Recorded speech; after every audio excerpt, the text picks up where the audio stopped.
Hello and welcome back to another episode of the Drug Prevention Power Hour. I'm your host, Jake White, and today's episode's very different.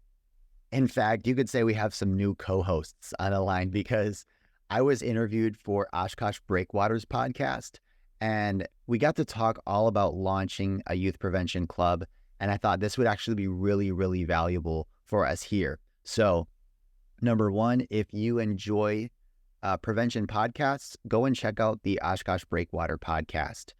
They might have some content that you love, as well as the content on this episode. And what's unique about this is it starts off where, Jesse and John from Breakwater are interviewing me, and having my personality, I kind of turn it on them sometimes, and we go back and forth, kind of co-hosting each other. So it's pretty fun. It's a little goofy, but mainly what I think you'll get out of it is if you're looking to engage young people in your drug prevention club, maybe you don't even have one started yet and you're wondering, where do I begin? You can take some real practical tips from this episode and use them, steal them, work them into what you're doing in your community, because there's a difference between asking students to be a part of your club because you need them, and attracting students to be a part of your club because they want to make a difference and they want to change the world, and they can do that with you. So whenever we partner with organizations and coalitions across the United States, we want to take that posture. And how do we build an experience that makes young people excited to join and excited to be a part of that opportunity? Because then they're going to stick around, they're going to take action, and they're going to make a difference. And that's what we want from our young people. And that's going to build the leaders of tomorrow. So we talk in depth and detail about how we did this. We took Oshkosh, this coalition, from, zero youth, having no youth presence and no relationships with the schools, all the way to having a citywide prevention club, the way they're hosting events, they're doing campaigns now, they're attracting sponsors, they're doing great, great work. And this is just the beginning. So enjoy this episode with, I would say, three co-hosts, Jake, John, and Jesse, the three J's, and we'll see you on the other side of this episode. Hey, Jake. What's up, Jesse? Hey, John. Hey, Jake. Welcome. Yeah, it's good to see you both again.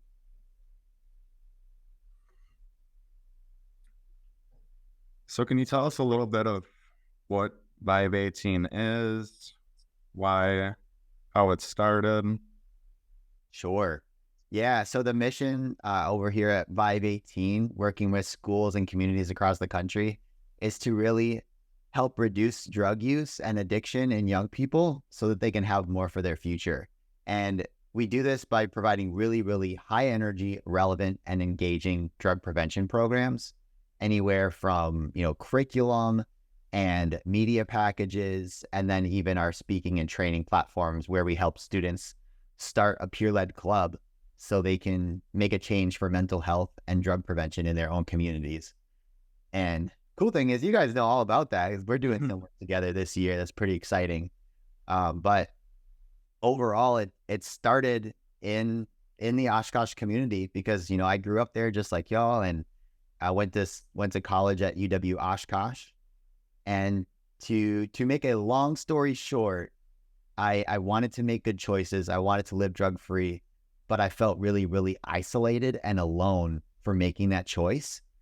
And it was my junior year that I finally got up the confidence to build a community, a place to go where if you felt like you wanted to have fun, make friends, and feel good without using drugs or any substances, you would have a place to go. And so I started throwing these giant drug-free events and parties on my campus, and word spread and like all across the country, and like this thing was born. It's amazing. So Breakwater had brought Jake back to Oshkosh to the middle schools to do presentations around substance use prevention. And I'll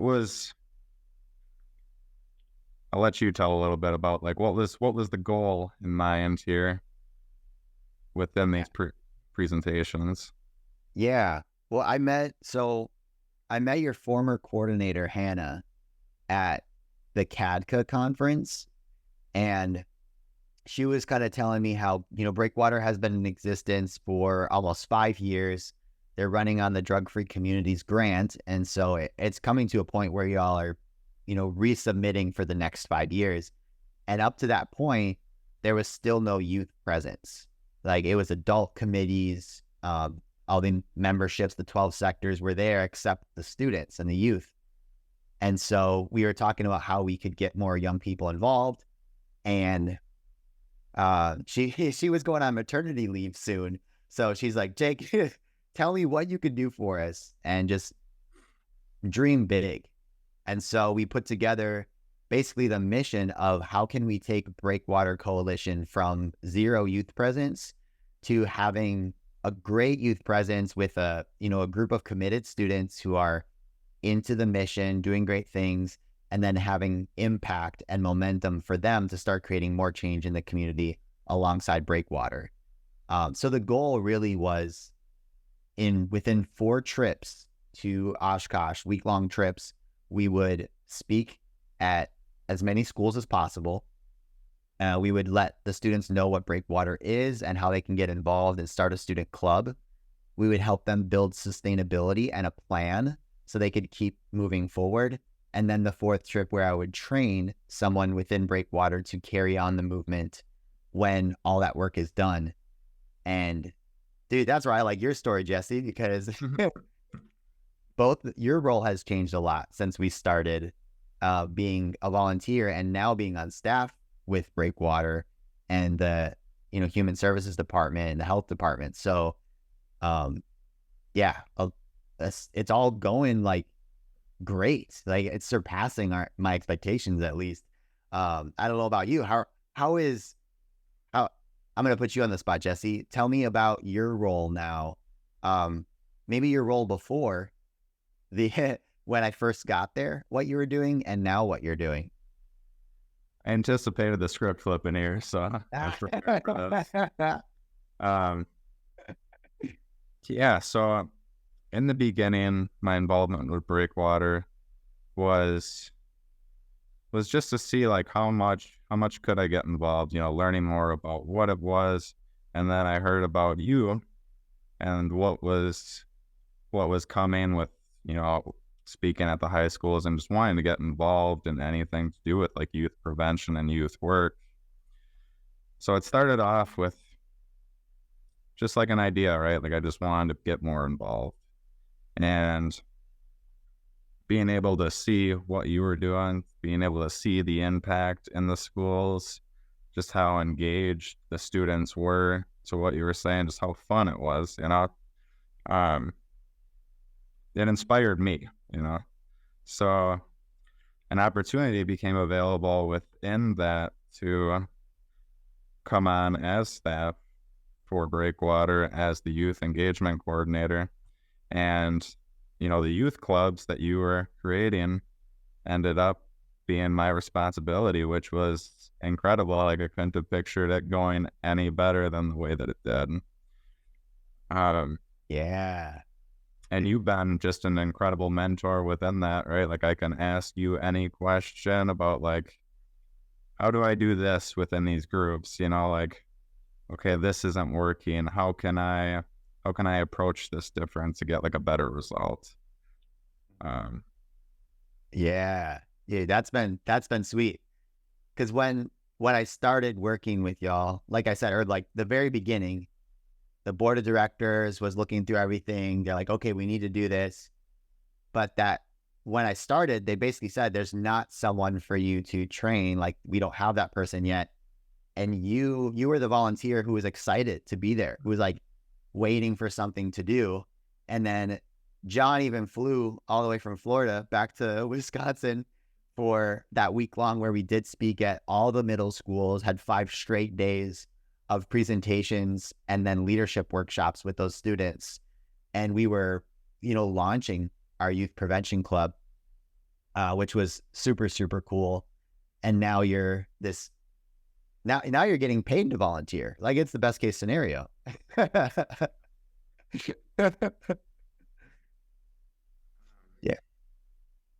Yeah, it has been really cool just to see Breakwater have youth, involved and have these groups and just seeing them take off. And Yeah. Let's do this too. I want to, John, are you ready? Put you on the spot. I'm always ready to wing it. But Perfect. Tell me a little bit, because you're from the media side. At least for the work that we're doing together as well, what kind of stuff have you been working on with either the student presence or the footage coming in, or what kind of stuff are you seeing that's different based on the youth being involved in Breakwater and what that means for your position? yeah, I think Breakwater thrives with youth involved. The basis of Breakwater is to have that prevention, and what better way than not to be involved with the youth, And I feel like when we did the presentations throughout the school, it was very alive, it was just a fun time, and the kids were having fun, and it's tough to think that from an outside perspective you could have fun within a serious topic of drug prevention, right? But it was very alive and very exciting and very thrilling to be in those auditoriums, and with youth getting more involved in Breakwater, I feel like that content is something that comes naturally. It can't be created in a sense. I think prevention comes from we can give awareness, we can try to be educators, but like to really get a feel and understanding where students are at and meet them where they're at. And I can't do that without any youth involved, right? It's more of a guessing game and more of educating on things that we get updated on or things that we learn and kind of passing that on. I will say the events and all that is great. It's a good time. I love to kind of post that content because it really shows that students can have fun without substances. And it's there all along. It's just a matter of how can we create it? How can youth create it and make it more alive and thrive in their lives where it becomes more of a norm, and I think that'd be super cool. I didn't have that opportunity in high school or middle school, but nothing compares to those moments with anything else. Yeah, that's cool. That's really cool. One thing else. Oh, go ahead, Jesse. I think what's really been cool just with 518 and so you did these presentations. It's not like you just did the presentation. These kids never seen you again. The kids that were interested, right? I got to see you again later on at different things, right? At the events. The first, substance-free event, led by the youth group. It's not like. Yeah, we should tell them, Jesse, what you did. Hey, you're not doing it. Okay. I was leading into it with you. Well, no. I turned it back. I wanted you had this idea because the second trip, right? First trip was all speaking and developing the club. Second trip was promoting their event with them. And you went on Amazon and bought something. You really flipped it again, and I don't appreciate it. But, so I'm going to put it back on you, but I will explain what we did. Jake here threw out this idea that, what if we went to the school and wore some kind of costume? I took that idea and I ran with it, and I went as far as I could with it. So I had one of them ride-on dinosaur costume or dragon. So I was like, we got one, we got to have two. We got to both do this. So we showed up at one of the middle schools in the morning. Before school started, the kids were playing basketball. And we came in on riding on dragons, and we're telling the students about the event, the glow-in-the-dark volleyball and Just Dance that was going to be happening later that night. Just promoting it, and me and Jake played. What did we play? we played some like 3-on-3 basketball at one of the middle schools in our dragon and dinosaur costume. It was amazing. It was a great time. Dude, you know what I love the most about that was like in this field, we're doing drug prevention efforts, hoping that this younger generation can learn from, either a good example of something that we've done or maybe the mistakes that we've made. And in prevention, it's all about giving them opportunities. So my favorite part of that day is like, yes, playing basketball with them, like showing up randomly. They're like, wait, those are the guys from that presentation. Like, what are they doing here? And what are they wearing? But then flipping it onto them, getting them in the costumes, they're now taking the flyers and promoting the events. So they're getting this leadership opportunity. They're getting exposed to the club and taking ownership of it. So that was really, really cool to see our student leaders see that, and just us modeling how goofy and fun prevention can be, and how this doesn't have to be a boring or a scary topic, but how awesome it is, and how a drug-free event is part of it. And so that was really, really fun to just walk into school. Some guy's like, dang, nice costume. Great, cool. You want to wear it? And watching their eyes go like, what? You're going to let me do that? They kind of like look at the teacher or at like someone nearby, like, is this okay? And we're like, yeah, let's do it. All you got to do is you got to be handing these out, and here's what you're going to tell people. That was probably one of my favorite moments from that trip, besides, of course, the like epic glow volleyball tournament that the students put on. So this is really, really cool. Yeah, I think this was what you shared. It's absolutely important for us just to change the narrative around substance use and prevention. It doesn't have to be this scary, like we avoid this topic. We can talk about this. We can talk about, education, like mental health, like the things that we need to do to take care of ourselves so that we can have fun, so that we can be happy. Yeah, exactly. And also, if anybody wants to see that, you can go on Breakwater's social media. I think it's on Vibe 18's social media as well. It's great. You can see examples of all this stuff. We started making speaking like the shorts and reels for social media. So for anyone who's not familiar, like the short videos and stuff that are optimized for that platform.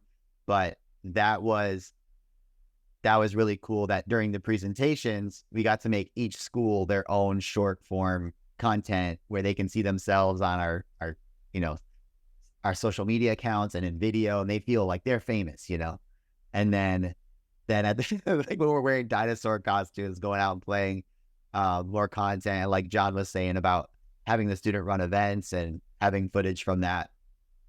And that actually was really cool too. If y'all saw the video that we put together, that was so fun to see the students talking about what the event they put on meant for them. And not just the student leaders, but the ones attending them, saying things like, yeah, it's really important to protect your brain because it isn't fully developed. And if you put a drug into it, it could affect your brain. Like, these are the kind of stuff, it makes you feel really proud that they're talking about that, because those are the things that we educate them on. And you're like, wait, they were listening. They do understand. They kept the information. It's influencing their decisions. And now they're leading the way for their friends. It's pretty cool. So I have a question for you. I wanted to backtrack to the presentations they did at the middle schools. What was it like for you to be back at the schools that you went to as a kid yourself and present on a subject that's really important to you? It was wild. The nostalgia is real.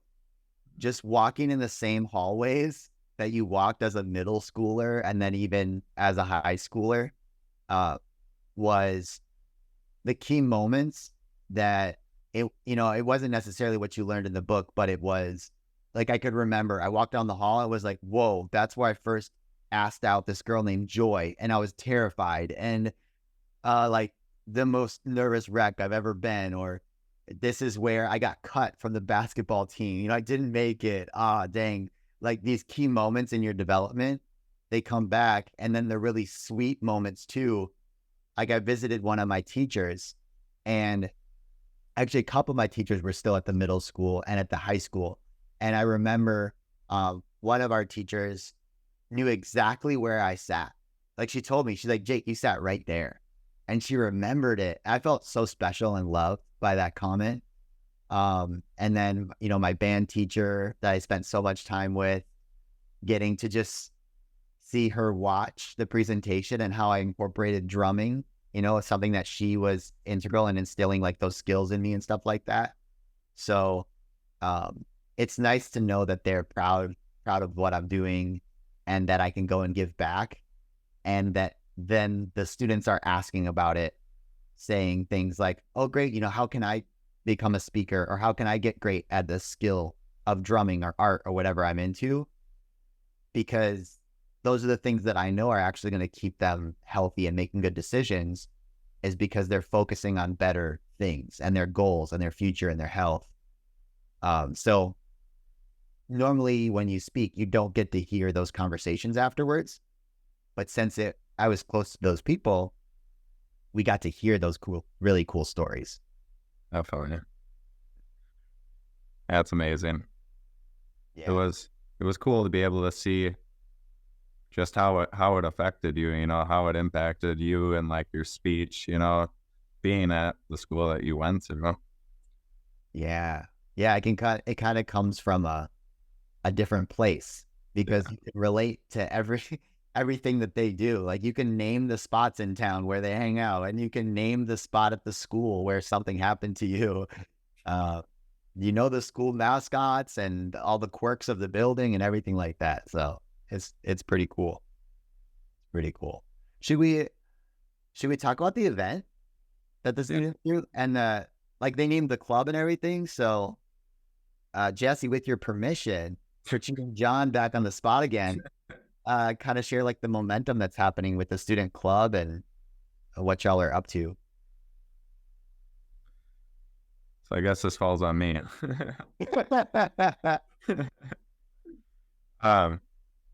Yeah, so the event, so within like the groups, you know, we tried to see like where their interest was within like hosting a substance-free event. You know, where would they want to hold it? What would the theme be? Yeah, like all the things that go into it. So ultimately they came up with the glow in the dark volleyball and just dance. We did it at the Boys and Girls Club. It was awesome. It was really cool just to see them have like the independence to know like they did this, you know, they planned this, they put all of this effort in, you know, and like nobody told them what to do. Nobody like they came up with it, you know. So that was really cool to be able to see. And just seeing that just be naturals at it, you know, just. Yeah. The crazy thing too is, you can attest to this, Jesse, when we got to the venue and just said, hey, we just reminded them of the plan, and then had them take on a couple aspects. Like literally, I remember this. Tell me if I remember correctly or not. I remember us basically saying, hey, here's your plan that you said you want to do. Here are the key areas that need to happen for it to take place. Who wants to volunteer for this one? Great. Who wants to volunteer for this one? So we just helped identify what needs to be delegated. And from there, we didn't have to do anything. Like they did the entire event. They led it. They ran the tournament. They got teams involved. They promoted. They did everything, and they were excited about it. That was like cool to see from a new group. Like they're a very fresh new group. It was just a month after we had put them together and did the, you know, school assemblies and sparked the student club. Like a month later, that's happening. Can you tell us a little bit about your format of the groups and when they met? So we met once a week. It was a citywide group where students from each middle school, whether they went to whichever one throughout the city, could come to this group. But then we also had a group directly in one of the middle schools where the dean of students was just very, very motivated for the mission, for the cause, and that's just been amazing to see. Just to have it directly in the school was like just a game changer, like we ran around the school in the dinosaur costumes because of that, like we got the permission through that. And just doing all the things, do it like, how can we promote the event, making bookmarks, flyers, passing them out during lunch, doing that in the group and just giving those students that area for them to like, okay, this is your job within this. You pass out these flyers, make up the design for the bookmarks, and yeah, just the groups always making sure we have some type of fun, right? Like we're having some kind of activity, game. It doesn't all have to be serious. We can have fun. Yeah. The last group that we did, we've done this game twice now. So there's a bucket, and then some holes in the bucket, and you got rope going through it, and each student, each person has to grab the rope, till there's no rope left, and you put something on top of the bucket. And so like if I have the end of a rope, somebody else has the other end. So we got to make sure like we're pulling it like at the same time so the bucket's not flipping, and trying to like move whatever objects on top of the bucket. It's been a fun game. That's cool. Like a fun team bonding game, it sounds like. Definitely got to communicate and work together, Yeah. I thought you were going to go into a tug of war game. Yeah, it's nice sight. Cool to see they have a team bonding kind of collaborative there. Right. The tug of war version though might be good for your next event. Some competition. Yeah. Yeah. Especially with summer coming around the corner. So that's awesome. And now the students are interested in going beyond the event and starting to really, really influence their schools and communities to identify problems that they see and how they can solve them. Which I was really encouraged by just their name they came up with. So they branded their club Substance Free Futures. I think they came up with a slogan, you said, which is like a healthy me, the substance free. Yeah, I love that. That's amazing. Yeah, it's so cool. So just this single event has not only given them leadership opportunities, they're involved in the club, but now they're fired up. They want to brand it, and they want to continue the mission to expand it beyond events, which is, when we came up with this 4-step plan, that was part of it, is that the event is not the end all be all. It's really the beginning of a movement where they know that they're empowered to do awesome things, and they're getting their friends involved, and they can expand the club to focus on greater things. So you and I were talking about this, is like, so do we keep doing it events? Do we move on to other stuff? And I was like, yes, to both, right? Is event planning should be part of it, maybe something you do every quarter or something like that, or every semester. But then it's really talking about the next step, which the students have really, really leaned into as well, which is changing your school culture and building a better social norm, and talking about healthy choices and celebrating them, and also identifying the things that cause drug use, things like mental health issues and trauma, and maybe not having basic needs, confidence, all this stuff. And so they're tackling those things now they want to do what you called like a sticker campaign, and spreading messages throughout posters throughout the school to make people feel really at ease when they ask for help, to let them know that, hey, no problem is too small. You don't have to compare your issues with someone else's, because that's something that they identified was holding people back from asking for help. So I'm super encouraged as somebody who gets to come in, for a week at a time, every once in a while, knowing that y'all are on the ground, keeping the momentum going. And I think the students feel that because they are really taking the lead and coming up with some transformational ideas. Yeah, it is incredible what they're doing. Just, you could never plan for where they're taking it, Like I could have never came up with everything that they're doing, Absolutely. And I did speak with the Oshkosh North Communities Group too, the high school student, which I love the format of that too, like a senior class or a junior class that has to do a community project. So Breakwater can partner up with them to do that. So they're all fired up to go get sponsors for their event and their fundraiser. So that was they ended up getting 12 sponsors. Yeah. Yeah, you gave them all the tips, and they went to the moon with it. They did. Yes. Incredible. Their event is coming up here soon too. No, I'm so glad to hear that, because I remember when they asked the question, I was like, "Hey, no worries. Like, celebrate what you did because that was practice. But here's what's gonna work."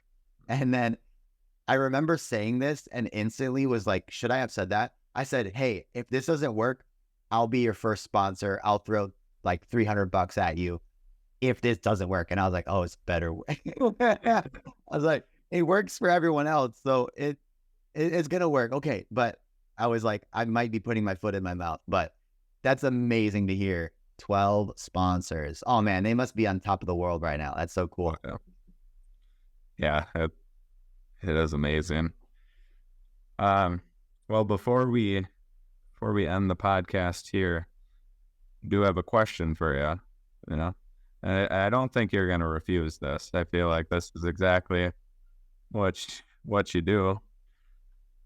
Would you be willing to have the students from Substance Free Futures interview you for the podcast? Yes.